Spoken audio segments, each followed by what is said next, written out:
cabdirashiid qarax waxa uu ka dhacay xaafada taleex gaar ahaan agagaarka masjidka Ramadaan kaasi oo ahaa mid gaariga looga xiray dadka sheegay in xaafadaasi degan mid kamid ah dadka deegaanka ahaa. haye qarax goormuu dhacay? qaraxa cabdirashiid abaar 3 saac meelahaas uu dhacay iyo qadar daqiiqooyin la socdo. haye ninka qaraxa gaarigiis loogu xiray muxuu ahaa dadka deegaanka maxay leeyihiin? dadka deegaanka inuu ka mid yahay oo xaafadaas uu degan yahay liiga sheegay oona la yiraahdo asoos lagu magacaabo. gaariga qaraxa lala eegtay waa nuucee Cabdiqaadir?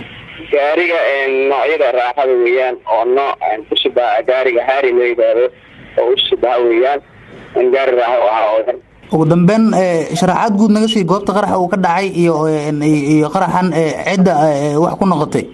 qaraxa labadii nin gaarigaas mid kale looga xiray mid kale oo la saarnaa ayaa dhaawac ka soo gaaray waxaana loola cararay isbitaalada magaalada.